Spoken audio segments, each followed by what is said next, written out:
ñooñu dañ leen a war a wormaal ñooñu dañ leen a war a jox cër ñooñu dañ leen a war a jox kiiraay ñooñu dañ leen a war a di leen célébrer comme on a fait le 4 avril mais ñooñu politique guñu te ku leen dugal ci politique yaa ngi def musiba moo tax ñu jàpp ne loi bi ñun en tant que représentant du peuple dañ ko waroon a attaquer te loolu la ñu def au niveau du conseil constitutionnel ba pare nag ñu am sañ-sañ yaakaar ne conseil constitutionnel dina lii nga xam ne mooy loi parce que même sur la forme waxoon nañ leen ko cette loi n'est pas une loi interprétative ils n'ont pas déposé un amendement c'est un contre-projet qu'ils ont déposé mais comme ñoom dañoo juum nanguwuñu dañoo juum parce que ñoom ci seen bopp xamuñu dara gis ngeen leen chaque fois dañuy def loo xamante ni nii mbiru amateur la loolu nag fañ ko waroon waxee wax nañ ko fa Mbaye Dione wax na léegi pourquoi ñu yaakaar la nga xamante nii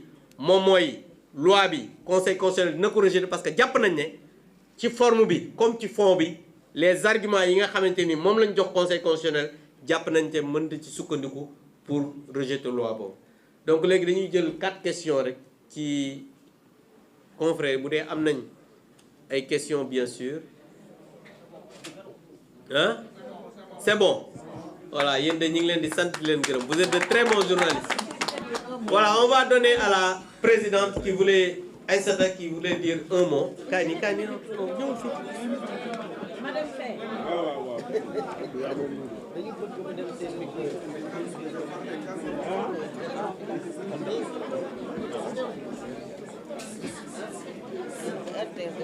Gaston ñu ngi nii de Fall.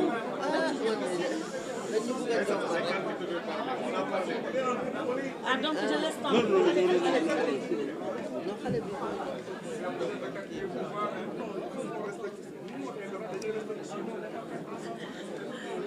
waaw Cheikh Oumar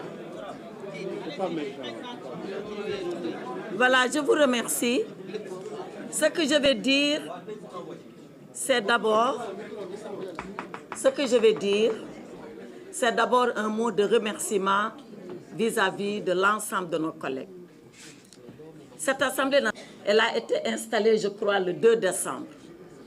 Du 2 décembre à aujourd'hui, nous sommes à 3 mois. En tout cas, pas 4 mois.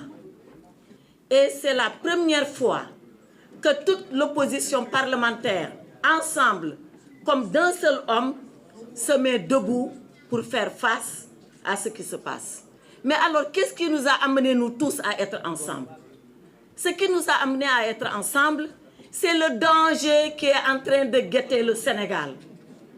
Parce que si l'Assemblée nationale, comme on l'a dit, si on laisse cette institution s'affaisser, si on laisse cette institution être à la remorque de l'exécutif, si on laisse cette institution être banalisée à tel point qu'elle ne représente plus ce qu'elle doit être dans une démocratie et dans une république, alors nous en serons les responsables. Voilà la raison pour laquelle nous tous, ensemble, nous avons décidé d'être là pour prendre le peuple à témoin. Alors, vous n'avez pas posé la question, mais elle va naturellement venir à votre esprit. Quand est-ce qu'allons-nous arrêter le boycott? Personne n'a demandé ça, non? Mais vous devez penser à ça. Quand est-ce que le boycott va s'arrêter? Ce boycott-là, nous l'avons fait et tous les orateurs qui m'ont précédé l'ont dit à titre d'avertissement. Mais nous allons continuer le travail parlementaire pour lequel nous avons été élus. Nous allons retourner à l'Assemblée nationale quand il s'agira de voter les lois et d'en discuter au préalable. Nous retournerons à l'Assemblée nationale quand les ministres viendront et que nous devons contrôler leur activité. Nous retournerons à l'Assemblée nationale parce que nous ne devons pas et nous ne pouvons pas fuir notre responsabilité d'élus.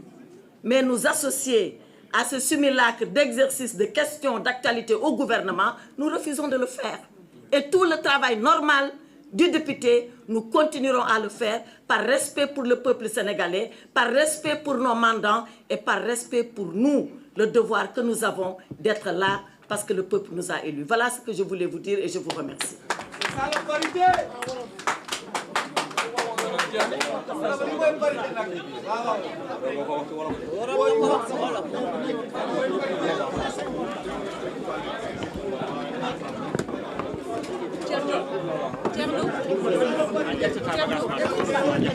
Thierno. Ah, je passe par là.